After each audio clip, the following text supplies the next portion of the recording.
Hello, magandang hapon sa inyong lahat. So marami tayong pag-uusapan ngayon na isang video lang.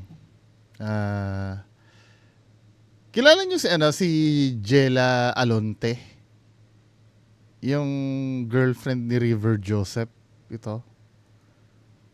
Nababati ko siya ngayon dahil dun sa nag-resurface na video niya na regarding sa political dynasty. Ayan o, katulad niya. Nag-half million birthday party with 500,000 dress sa gitna ng binabahang bayan nilang Binyan. See how unbothered yung mga kaanak-anakan ng politicians. As long as they're sitting on piles of money, they don't care at all. As long as they are on top. Yung pagpo-post kasi ng ganito, 'di ba, napag-usapan natin yung regarding sa ganyan.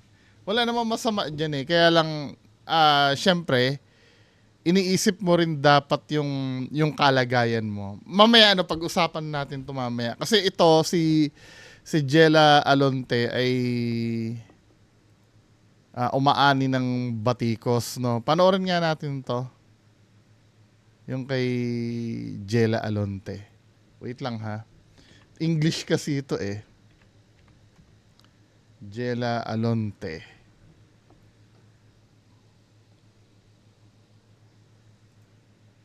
Matapos bahain ang ilang bahagi ng bansa dahil sa habagat, binahari ng batikos ang aktres na si Jella Alonte.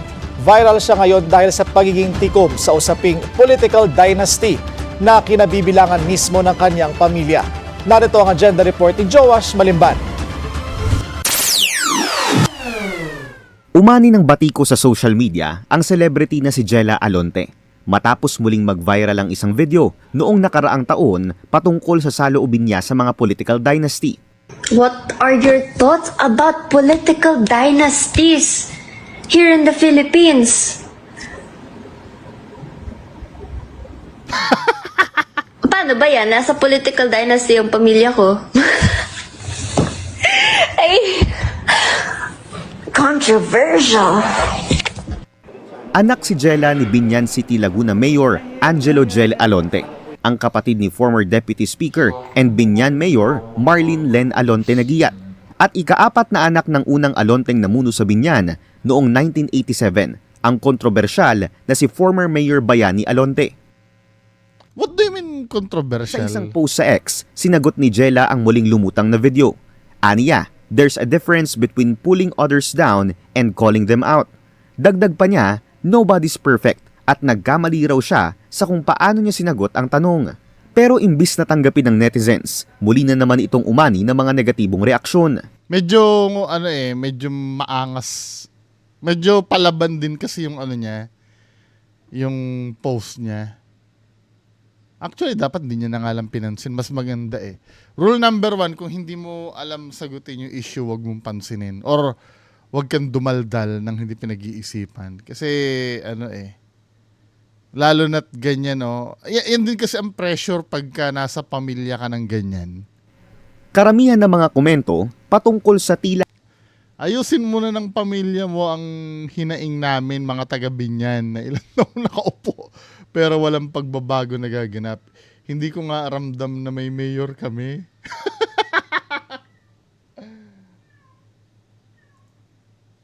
No offense, honey. While you're busy picking your clothes, that's what your constituents are experiencing. You still have the nerve to talk about lifting others up, lol. Ante, nagpasara kayo ng daan sa Binyan. Nagpa-party ka habang lubog pa rin sa mga kababayan mo. Tapos kinall out ka ng mga tao. Ang tawag mo doon, pulling others down. Mata pobre, I say. So ito yung konteksto nitong post, no. Nag-birthday party with 500,000 dress sa gitna ng binabahang bayan ng Binyan. See how unbothered yung mga kaanak-anakan ng politicians. As long as they sitting on piles of money, they don't care at all. As long as they're on top. Hindi, ganito kasi yan, yung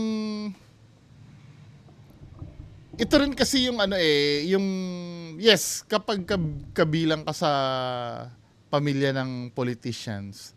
So ayaw sa gusto mo, kailangan natin tanggapin natin na may benefits talaga itong mga to. However, dapat dahil ikaw ay nasa pamilya ka ng public servant, in my opinion, pero correct me if I'm wrong, hindi, kung may sarili din kayo opinion, di ba?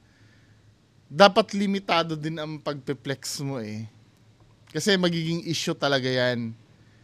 Hindi lang dahil maraming quote-unquote maiinggit sa'yo, tama ba yung term ko, or maraming masasaktan na hindi, kahit hindi naman naiinggit kasi katulad ng sinabi nila, parang nagre-reflect kasi ito sa pagiging leader nyo eh.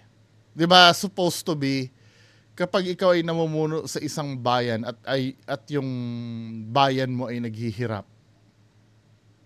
Dahil public servant ka, priority mo kasi yung mga constituents mo eh. Para magkaroon naman kayo na hiya na mag-birthday party na may 500,000 dress ka.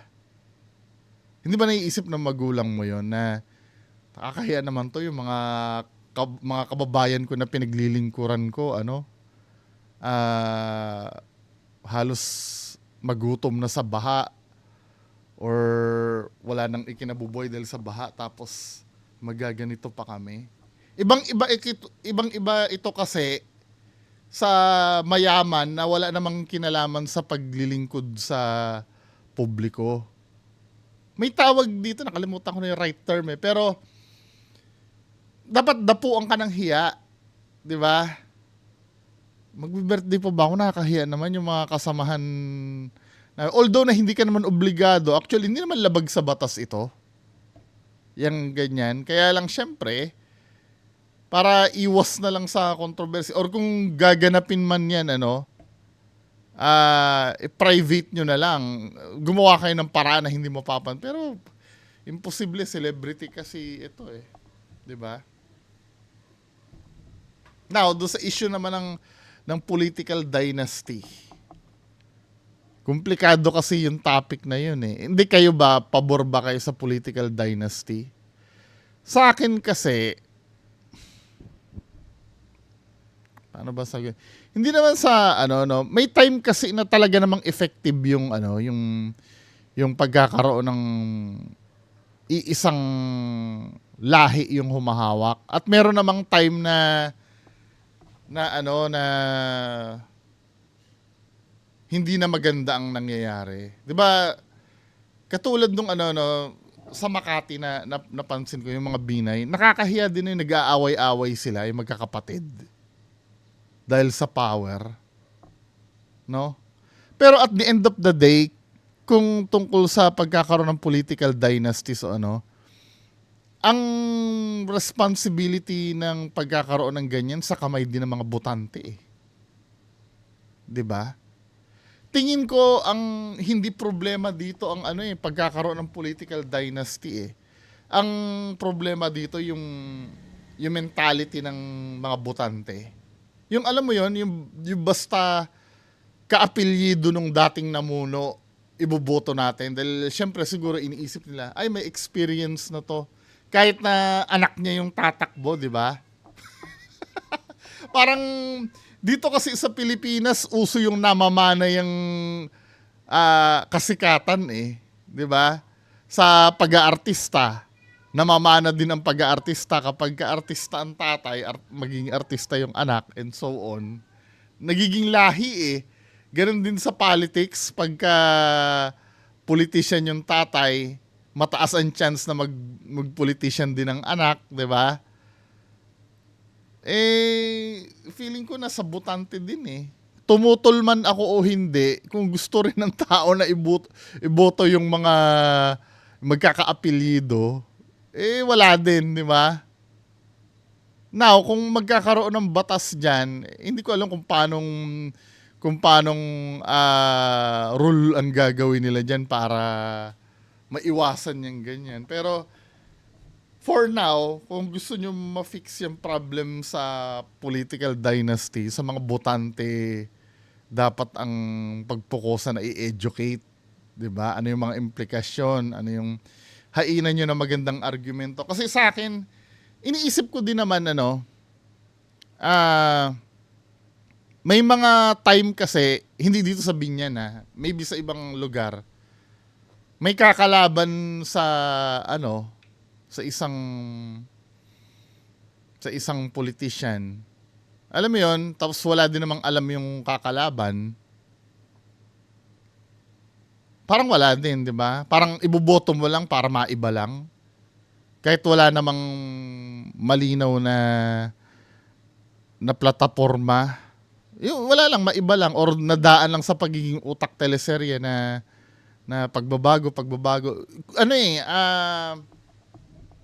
Typical na rason tuwing election yung pagbabago eh.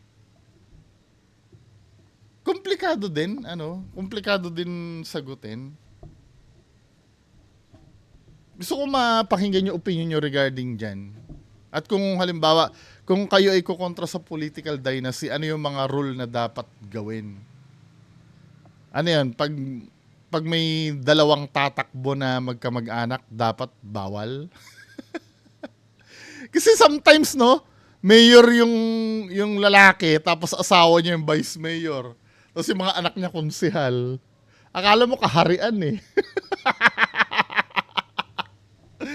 Na pagdating ng araw, parang hindi mo sila magalaw-galaw, Kasi mayayari ka, di ba? Basta, yun lang naman. Ayoko mag-alam-alaman pagdating sa ganito. Kasi alam ko din naman na kahit papaano, yung karapatan kasing tumakbo, yun ang nagko-conflict eh. Kasi lahat tayo karapatan natin tumakbo yan eh. Nakikita ko talagang problema dito, yung mga botante din talaga. Hindi dahil tatakbo yung isa, dahil lahat tayo kalayaan natin tumakbo lahat. Now, sa boboto na lang yung maliban na lang kung dinaya yung botohan. 'Di ba? Siguro ang paigtingin na lang diyan, rule na lang sa eleksyon yung paghihigpit sa vote buying. Dapat ang pinakamahigpit diyan yung early campaigning eh, yung basta kasi may loophole kasi yung yung violation na yun eh. Just imagine isang taon bago mag-eleksyon, may poster na ako nakikita ni Abby Binay. Ang palusot, wala naman nakalagay na vote, 'di ba? Ginagawa tayong tanga eh. Ano pa bang rason nun? Ba't nagkakalat ng poster 'yon? Nakakaabot ng Valenzuela ang poster ni Abby Binay. 'Di ba Makati lang 'yon? Siyempre, hindi mo pwedeng sabihin na nag-early campaign yun kasi wala naman nakalagay daw na vote do sa poster. Pero alam mo na, ibig sabihin nun dapat mahigpit yung mga ganon. Tapos sa vote buying, di ba? Well, ewan ko kung ano yan. Pero at the end of the day, botante pa rin talaga ang may hawak ng power dyan regarding sa political dynasty na yan. Kasi madali magsabi na dapat magkaroon ng rule na ganito, na ganyan-ganyan. Diba? Anyway, another issue tayo. Uy, may nakita daw na na bungo sa Taal. Panoorin nga natin to. DMM Radyo Patrol Flash Report! Kinumpirma sa ambush interview ni Justice Secretary Jesus Crispin Rimulyan na nasa crime laboratory na para sa pagsusuri ang mga nahanap na labi ng tao kahapon sa Taal Lake sa Batangas. Ito'y sa gitna ng nagpapatuloy na technical diving operation ng Philippine Coast Guard para hanapin ang mga sabungerong sinasabing itinapon sa lawa ng Taal. Kabilang sa mga nahanap ay mga buto at bungo ng isang tao na ayon kay Rimulya ay posibleng madaling makilala gamit ang dental records dahil nandun pa ang mga ngipin. Partikular niya na natagpuan ng mga labi sa isang kwadrant ng lawa, kaya masasabing totoo ang sinasabi ng testigo na sa lawa itinapon ang mga labi ng mga pinapatay na umunoy biktima ng isabong o ng madugong war on drugs. At ba't na ba napasok yung war on drugs? Di ba? Alam mo, dapat kasi talaga nakamonitor ang media dyan eh. Yung kukunin na nakalansay doon, dapat monitor dyan eh. Malay lang natin kung halimbawa, kung saan napulot, kung saan nakuha yun, yung bungo kunyari na yun, kung saan siya nakuha. Tapos pinalabas lang na dyan kinuha sa Taal para ibintang kung kani-kanino. Kasi ganito yan eh. 'Di ba? May mga hindi lang naman sa bungero yung nawawala. Siyempre may mga sinalvage din nung araw na hindi rin nakita kung nasaan. Siguro para magkaroon ng closure, pwede ako wild lang naman ang imagination ko, pwedeng itanim diyan sa Taal Lake na yan at palabasin na diyan na recover at malalaman na ng kamag-anak kung ano yung nangyari. Eh hindi naman sa bungero to ay malamang ito yung nawala dahil sa war on drugs, di ba? Tapos dugsong-dugsong na yan. Eh, hindi naman pwede naman kasi mangyari yon. Kaya lang, syempre, ngayon, kahit anong gawin nila, nagdududa na yung mga tao. Kaya kailangan talaga may transparency kung doon talaga kinuha yung kalansay or hindi. Di mo rin kasi masisi ang tao na mawala ng tiwala sa sa investigation kasi katulad nito ano ba yung yung isang issue, sana ba yun, ito yung sa wait lang, ito kay natin, pangkat sa PNP-CIDG target umanong baliktarin ang mga testimonya ni whistleblower doon Patidongan. Just imagine PNP-CIDG parang gagawa sila ng move na ganyan. Si Justice Secretary Boying Remulla sa pagkawala ng mga sabungero. Ito'y may kinalaman sa isang mataas na opisyal ng CIDG diba? na nangingialam daw sa kaso. Ang mga pamilya ng mga biktima pinababaligtad din umano. Ang detalye sa exclusive agenda report ni Joash Malimban. Kinumpirma ni Justice Secretary Boying Remulla na may isang pangkat sa hanay ng Criminal Investigation and Detection Group ng PNP na pinipilit umanong papirmahin ng mga pamilya ng missing sabongeros ng isang bagong affidavit. Ang umano'y laman nito, tila binabaliktad ang kwento at ang itinuturong mastermind mismong ang whistleblower na si Julie Dondon Patidongan. Una nang sinabi ni Remulla na upon recommendation... Kapal naman ang mukha nun. Siguro kasama din yun, Mabubuking din siguro yun, kaya or inutusan yun ng kung sino man. May isang direktor sa CIDG na narelieve sa pwesto dahil mayroon umanong ginawang aksyon na posibleng makakompromiso sa isinasagawang investigasyon. Kaya na-relieve na yung service director ng CIDG. Yung sinasabi ko service director na hihingi namin, yun, tinanggal na yung service director ng CIDG. Hindi inilahad ni SOJ kung ano ang specific details ng aksyong ito. Pero noong araw ng SONA ni PBBM, nakausap ng Billionaire News Channel ang ilan sa mga pamilya ng mga nawawalang sabongero. Kwento ni Ryan Bautista, kapatid ng isa sa mga biktima, bigla na lang pinapunta ang ibang pamilya ng missing sabongero sa headquarters ng CIDG. Maaari palitan nila yung mga pulis na nag-iimbestiga kasi iba po ang lumalabas Ang pinapalabas nila ngayon, ang kakasuhan nila, yung witness namin. So, hindi naman po tama yun. Kaya nga po lumabas yung witness namin. Grabe, Siyempre, itong mga ito, buti alerto sila. Kasi siyempre, most of them, wala namang alam sa batas, Wala namang, buti hindi sila nabola, Tugal niya nga ang buhay niya para po matulungan kami. Tapos ngayon, pinabaliktad pa nila. Gusto pa nilang kasuhan yung witness namin. Ayon sa isang mapagkakatiwalaang source, iisang direktor lang ng CIDG na involved sa missing sabongeros investigation ang narelieve sa pwesto ngayong linggo. Siya si Police Brigadier General Romeo Macapas, ang mismong hepe ng CIDG. Isang bagay na kinumpirma rin sa amin ni Patidongan. Yes, totoo na baliktad nga nangyari. Kaya yun ang napapala ni General Macapas. Dahil ang may utak niyan siya si General Macapas. Nako! Gusto niya baliktarin na ako ang mastermind. Dahil mayroong isang tao na nasa likod niyan. Pinapapunta sa CIDG sa opisina ni Macapas.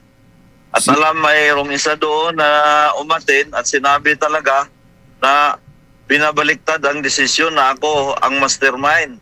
May pinapapirma silang affidavit. Pero matindi rin ang panindigan ng pamilya, hindi sila pumayag. 100% nakakuha na yan ng kabayaran kay Mr. Atongtang. Eksklusibong nakausap ng Billionaire News Channel si Brigadier General Macapaz. Mariin niyang itinanggi ang Siyempre. akusasyon ni Patidongan.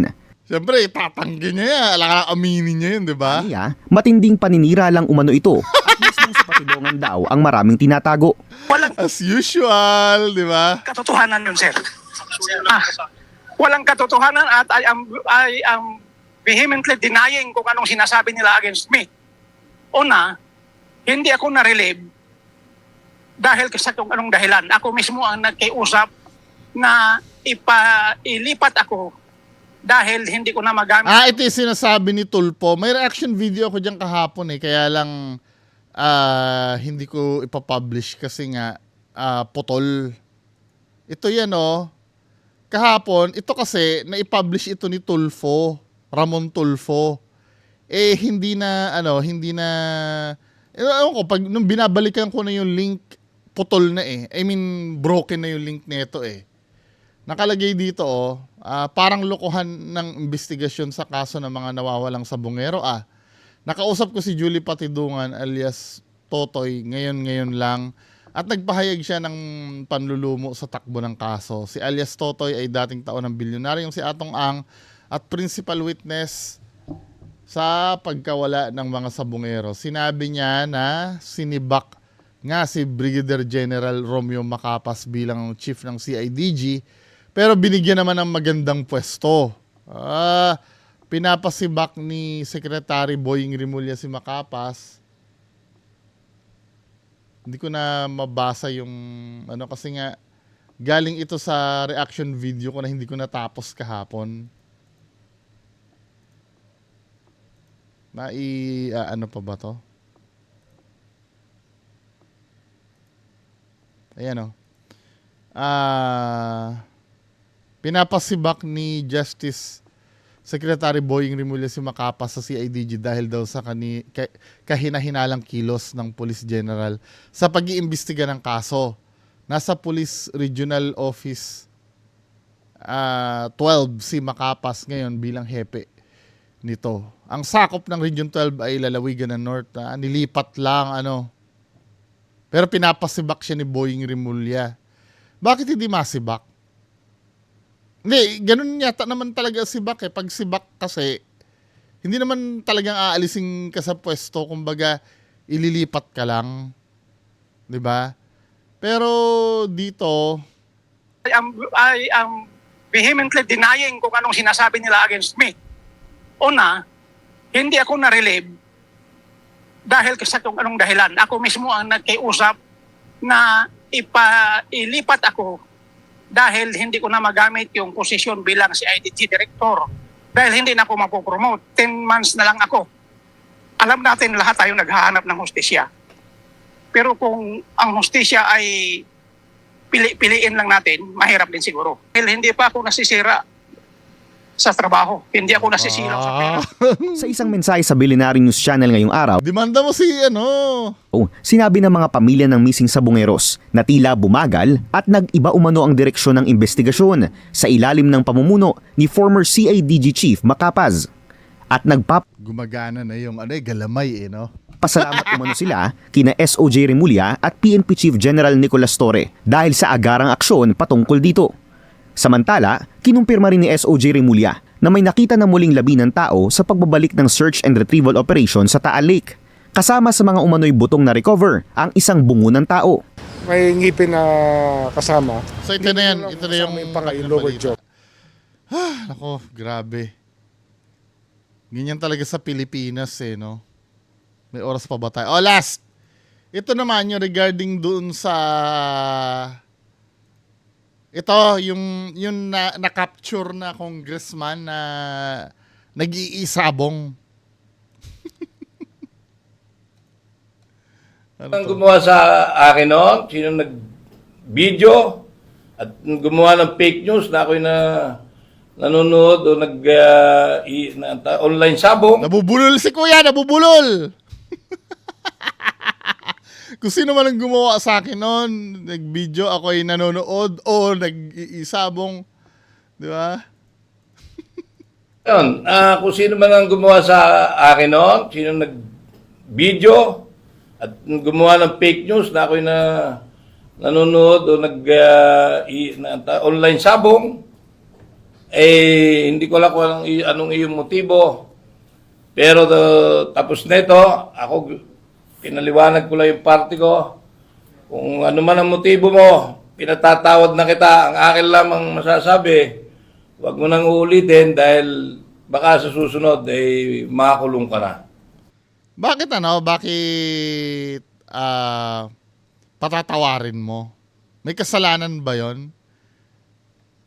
Actually, hindi naman iniisip ko kung wiretapping, hindi eh. Wala namang conversation dun eh. Dun sa video eh. Pwede yon, halimbawa may kausap kang iba, no? Tapos binibidyo niya yung screenshot nung kinakausap mo. Pasok sa wiretapping yon dahil private conversation yun eh. Pero yung nanonood ka ng I think walang kaso doon. Pero correct me if I'm wrong ha. Kung may kaso ba doon. Nang una sa public ka eh. Walang doon.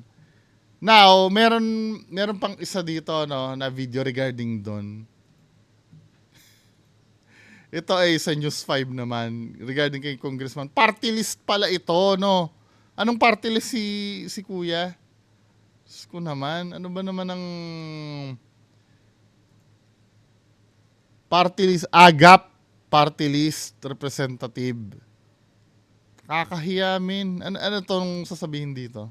Umami na si AGAP Party List Representative Nicanor Briones na siya nga ang tumalpak video at litrato na nanonood ng online sabong sa gitna ng sesyon sa Kamara. Ang paniwanag niya sa Frontline Report ni Marian Enriquez. Now showing sa loob mismo ng Kamara. Viral ngayon ang litrato ng isang kongresistang nahuli umanong nag-iisabong sa cellphone habang nasa plenaryo. Kuha yan. Linaw, no? Bobotohan pa ang mga mambabatas para sa bagong House Speaker ng 20th Congress. Pero teka, hindi kita ang mukha. Nakatalikod kasi kaya ang hirit ng netizens, name.com. Meron pang mga napagkamalan. Si Sarangani Representative Steve Chongbian Solon. Akala raw ng ilan, siya ang tinutukoy dahil sa salitang Solon sa isang news article. Paliwanag niya, ibig sabihin ng Solon ay mambabatas, hindi yung apelyido. Para sa ibang kongresista, mas mabuting lumantad na raw ang nasa litrato at mag-sorry kahit hindi pa malinaw kung nanonood o tumataya talaga sa isabong. Kahit dapat pa rin itong the mere fact na nanonood kang ganyan at wala kang interest sa nangyayari doon sa workplace mo, ano pa rin yan? Hindi pa rin maganda, di ba? Kahit saan, hindi maganda na nasa lugar ka ng trabaho na iba ang ginagawa mo kaysa doon sa trabaho mo. Ngayon, kung wala ka, kailangan manood ka or mag-participate ka doon. Or nandun yung utak mo doon sa ginagawa doon kahit pa sabihin mo wala kang ginagawa. Kasi baka mamaya ang katwiran dyan, wala naman ang gagawin tapos na may botohan, nag-aanuhan na lang. Hindi kahit na nandun ka, ipakita mo na interesado ka doon sa nangyayari doon. Investigahan. At eto na nga, lumantad na siya. Walang iba kundi si AGAP Party List Representative Nicanor Briones. Siya raw ang nasa video pero hindi siya tumatalpak. Sa konsensya ko, hindi naman ako nagsasabong. Hindi, ba't mo pinapanood yon? Ano yun? Napanood mo lang? Imposible naman yun. Nanonood ka na Hindi, para saan ba yun? Hindi, pwede naman mangyari yun eh. Manood ka nang hindi ka nagsasabong. Pero ibig sabihin, may interest ka sa ganung bagay eh. Di ba, men? Ano ba? Is Representative Nicanor Briones. Siya raw ang nasa video pero hindi siya tumatalpak. Malinis daw. Malinis sa konsensya ko, hindi naman ako nagsasabong.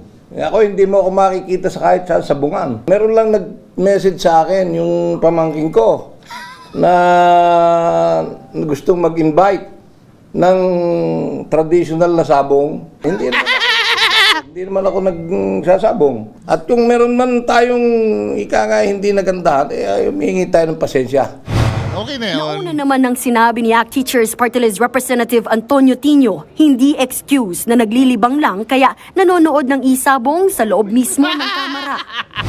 Ang gawain talaga ron ay lawmaking. No? So, Totoo. Kahit Tama na, lang kahit na busit ako dito sa mga to. 'Di ba? Ano to? Makakaliwa to mga to, 'di ba? demand Tama naman. ng lahat yung highest standards mula sa mga kinatawan ng Kongreso. Nagbabalita mula sa Frontline, Marian Enriquez, News 5. Ano malinis ang konsensya mo, ginagawa mo nga yun, men. Ano ba?